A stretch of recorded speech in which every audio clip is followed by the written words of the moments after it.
রং জাতপাত সব কিছু ভাবার আগে ভাবো তুমি একজন মানুষ।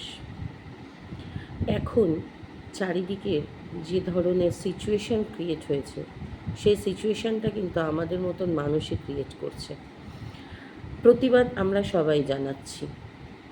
যত ঘৃণ্যতম কাজ হয়েছে সেটাকে ধিক্কার আমরা জানাচ্ছি সকলে, কিন্তু প্রত্যেকের প্রতিবাদের ভাষা আলাদা হয়ে উঠেছে। এটা কিন্তু প্রতিবাদ হচ্ছে না, এটা কিন্তু সবটাকে একটা অন্য জায়গায় তৈরি করে দিচ্ছে। আমরা সকলে এক হয়ে, সকলে সব কিছু ভুলে গিয়ে আমরা সকলে এক হয়ে প্রতিবাদ যেমন জানানো শুরু করেছিলাম, সেই জায়গাটাই আমাদেরকে ধরে রাখতে হবে। এটা কিন্তু কেউ কেউ অন্য দিকে টার্ন নিয়ে নিচ্ছে, নিজেরা নিজেদের মতো করে নিজেদের দিকে ঘুরিয়ে নিচ্ছে। কিন্তু উই ওয়ান্ট জাস্টিস, তাতে আমাদের সেই জায়গাটা ধরে রাখতে হবে।